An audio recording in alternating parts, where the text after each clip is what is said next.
नमस्कार। चलिए आज एक सफर पर चलते हैं। एक ऐसे सफर पर जो हमें भारत के बिल्कुल दिल में ले जाएगा, उसके सबसे पुराने, सबसे प्राचीन हिस्से में। हम बात कर रहे हैं प्रायद्वीपीय भारत की। ये वो जमीन है, वो नींव है जिस पर आज का पूरा भारत खड़ा है। तो जब हम प्रायद्वीपीय पठार या पेनिनसुलर प्लेट्यू की बात करते हैं, तो इसे सिर्फ एक जमीन का टुकड़ा समझना भूल होगी। असल में ये भारत का फाउंडेशनल ब्लॉक है, सबसे पुराना, सबसे मजबूत हिस्सा। पता है कितना पुराना है? ये उस गोंडवाना लैंड का हिस्सा है जो लाखों करोड़ों साल पहले मौजूद था। ठीक है, तो स्क्रीन पर देखिए, ये जो आपको तिकोना हिस्सा दिख रहा है ना, जो ऊपर मैदानों से शुरू होकर नीचे कन्याकुमारी तक जाता है और जिसके तीन तरफ समंदर ही समंदर है, बस आज हमारी पूरी कहानी इसी के इर्द गिर्द घूमने वाली है। तो चलिए इसके बिल्कुल सेंटर से शुरू करते हैं। आखिर इस विशाल बनावट के दिल में क्या है?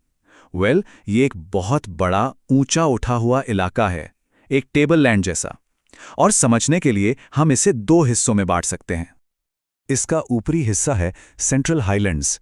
इसमें कई पठार आते हैं, जैसे मालवा, बुंदेलखंड, बघेलखंड। ये सब मिलकर प्रायद्वीप की उत्तरी बाउंड्री बनाते हैं। लेकिन इनमें एक है जो सबसे ज्यादा खास है, छोटा नागपुर पठार।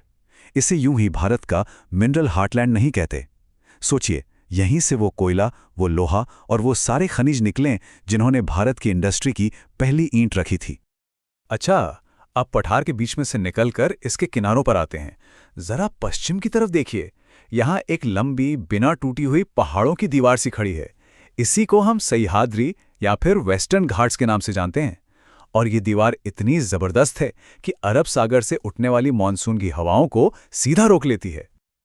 और हाँ, इसे कोई छोटी मोटी पहाड़ी समझने की गलती मत करना। ये इतनी लंबी है कि गुजरात से शुरू होकर तमिलनाडु तक जाती है। मतलब पूरे 6 राज्य इसके रास्ते में आते हैं।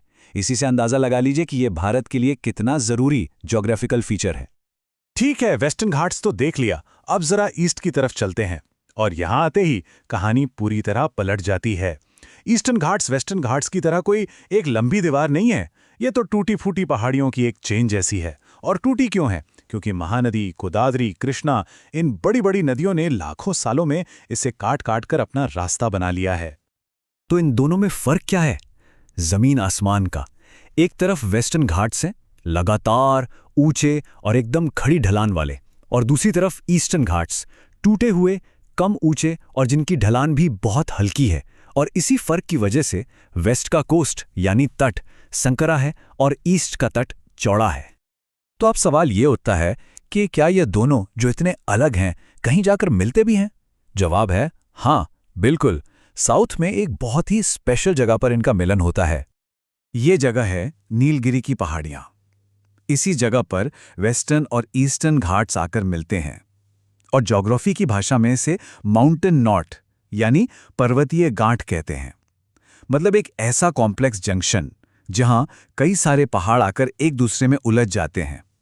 इनकी हाइट का फर्क इनकी सबसे ऊंची चोटियों को देखकर और भी साफ हो जाता है। वेस्टर्न घाट्स की सबसे ऊंची चोटी है अनाईमुडी, जो केरल में है। और ईस्टर्न घाट्स की सबसे ऊंची चोटी है जिंदगड़ा, आंध्र प्रदेश में। और हां, अनाईमुडी जिंदगड़ा से कहीं ज्यादा ऊंची है। चलिए अब इन पहाड़ों से नीचे उतरते हैं। कहां?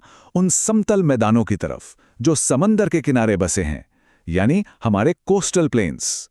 ये वो जगह है जहां जमीन और समंदर का मिलन होता है और यहां की दुनिया ही अलग है। और हमारे इन कोस्ट्स के अलग अलग नाम भी हैं। जैसे वेस्ट में महाराष्ट्र वाले हिस्से को कोंकण कोस्ट कहते हैं और नीचे केरला वाले को मालाबार कोस्ट। वैसे ही ईस्ट में तमिलनाडु के पास है कोरोमंडल कोस्ट और उड़ीसा की तरफ है उत्कल कोस्ट। पर एक मिनट, ये दोनों कोस्ट इतने अलग अलग क्यों हैं? एक संकरा और दूसरा चौड़ा। इसका राज इनकी बनावट में छुपा है। देखिए, जो वेस्ट कोस्ट है वो इसलिए संकरा है क्योंकि जमीन का एक हिस्सा समुद्र में धंस गया था और इसी वजह से वहां बढ़िया नेचुरल हार्बर यानी बंदरगाह बने। वहीं दूसरी तरफ ईस्ट कोस्ट पर नदियों ने इतना सारा सेडिमेंट यानी गाद जमा किया कि वहां बड़े बड़े डेल्टा बन गए और कोस्ट चौड़ा हो गया। तो अब तक हमने पठार को समझा, फिर घाट्स को देखा और फिर कोस्टल प्लेन्स पर भी गए। लेकिन एक बात याद रखने वाली है, ये सब अलग अलग टुकड़े नहीं हैं। ये सब एक दूसरे से जुड़े हुए हैं, एक इंटरकनेक्टेड सिस्टम की तरह। और इस सिस्टम का एक फ्लो है, एक क्रम है जरा समझिए। सबसे पहले आता है विशाल पठार, जो कि बेस है। फिर इसके किनारों पर दीवारों की तरह उठते हैं घाट। फिर इन घाटों से निकलती हैं नदियां जो इन्हें काटती हुई बहती हैं। और आखिर में यही नदियां अपने साथ लाई मिट्टी से समंदर किनारे उपजाऊ मैदान बना देती हैं। देखा सब कुछ कैसे एक दूसरे से जुड़ा है। तो जाते जाते एक सवाल छोड़ जाते हैं। हमने बात की कि ये घाट दीवारों की तरह हैं, पर हर दीवार में आने जाने के लिए रास्ते यानी दर्रे तो होते ही हैं, है ना?